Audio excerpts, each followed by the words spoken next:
Hello, guys. So, we are back with an other learning video.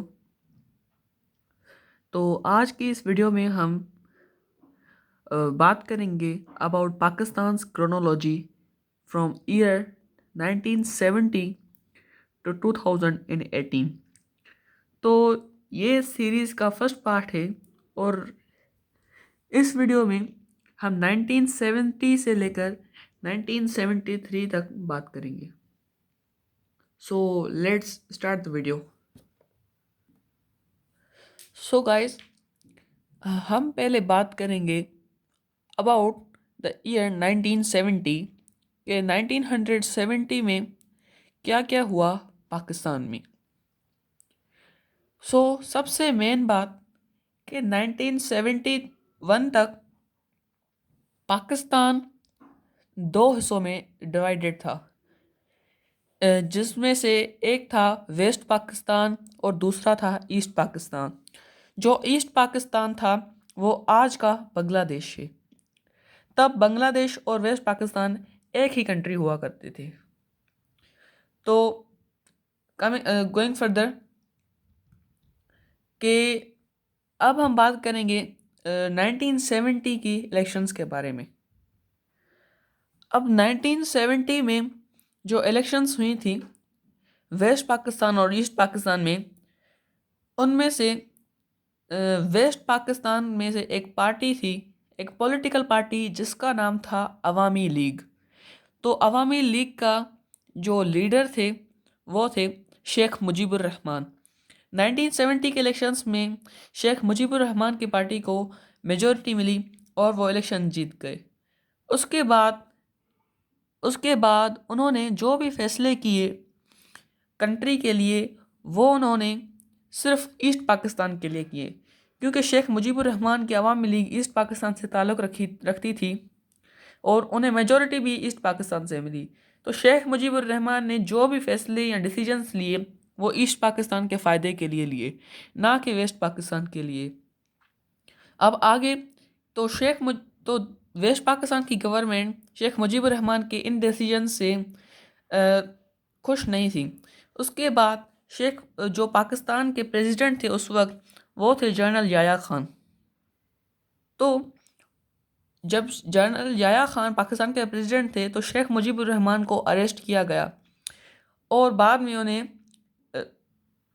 उन्हें release भी किया गया, क्योंकि जब शेख मुजीबुर रहमान को अरेस्ट किया गया था उनकी इस डिसीजन के लिए कि क्योंकि वो सारे जो डिसीजंस थे वो ईस्ट पाकिस्तान के लिए ले रहे थे। तो ईस्ट पाकिस्तान के लोगों ने बहुत सारे पॉलिटिकल इश्यूज खड़े कर दिए। उन्होंने बहुत सारे कॉन्सिक्वेंसेस को जन्म दिया, जिसके बाद पूरी तरह पाकिस्तान में वायलेंस फैल गई। इसीलिए मजबूरन पाकिस्तान की गवर्नमेंट को शेख मुजीबुर रहमान को रिलीज़ करना पड़ा। और उसके बाद हम आते हैं ईयर 1971 से ईयर 1973 तक। तो ईयर 1971 में एक इंडिया और पाकिस्तान के बीच में वार हुई थी, जो कि इंडिया और पाकिस्तान के बीच में बहुत मशहूर एक जंग थी जिसका नाम था द इंडो पाक वॉर। इंडो पाक वॉर 1971 में चली थी और ड्यूरिंग इंडो पाक वार इंडिया ने अपनी फ़्लाइट्स जो अक्रॉस बॉर्डर थी उन्हें बैन कर दिया। मतलब कोई भी जहाज़ इंडिया से फ्लाई नहीं कर सकता था, ना वहाँ पर आ सकता था। उसके बाद इस जंग में पाकिस्तान को शिकस्त हासिल हुई और पाकिस्तान आर्मी को हज़ारों किलोमीटर समंदर के रास्ते से गुज़र कर ईस्ट पाकिस्तान जाना पड़ा।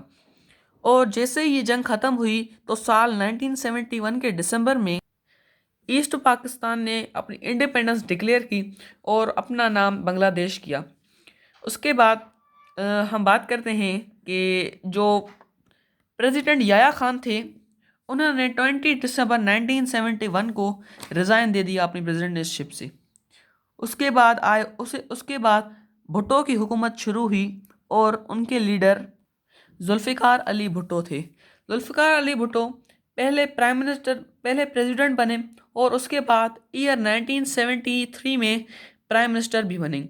और उनके कुछ रिफॉर्म्स अब हम आपको बताएंगे। तो उनके कुछ रिफॉर्म्स थे जुल्फ़िकार अली भुट्टो के, जिनमें से पहला सोशलाइजेशन। तो सोशलाइजेशन पहली बात क्या होता है? सोशलाइजेशन की sociology according to sociology definition ये है कि the adapting any behaviour and norms of society और कल्चर और पर्टिकुलर ग्रुप। तो सोशलाइजेशन का उनका एक रिफॉर्म ये था। और उसके बाद आता है सेकंड रिफॉर्म, नेशनलाइजेशन। नेशनलाइजेशन में उन्होंने जो गवर्नमेंट के पास ये अथॉरिटी थी कि वो जो भी दूसरे मतलब गवर्नमेंट ने टुक ओवर किया स्कूल्स के ऊपर, और उसके अलावा इंश्योरेंस कंपनीज, बैंक्स के ऊपर उन्होंने टुक ओवर कर लिया। वो सारी कंपनीज और स्कूल्स और बैंक्स वगैरह गवर्नमेंट ने अपने पास रख ली। और उनका लास्ट जो उनकी गवर्नमेंट में एक वाक़या हुआ कि ड्यूरिंग जुल्फ़िकार अली भुट्टो's गवर्नमेंट एक कॉन्स्टिट्यूशन पास हुआ था, जिस कॉन्स्टिट्यूशन में ये था कि को रोका गया था गवर्नमेंट के ऊपर कोई भी हुक्म चलाने के लिए। The that stops army from having a से टू गवर्नमेंट। और उसके बाद ये 1973 की कहानी ख़त्म होती है फजल लाई चौधरी पर, जो जुल्फ़िकार अली भुट्टो के बाद पाकिस्तान के प्रेसिडेंट बने। उम्मीद है आज की वीडियो आपको बहुत पसंद आई होगी और हम इस सीरीज़ को यूं ही कंटिन्यू करते चलेंगे। उम्मीद है आपने आप सब्सक्राइब करें, लाइक करें, शेयर करें और कमेंट।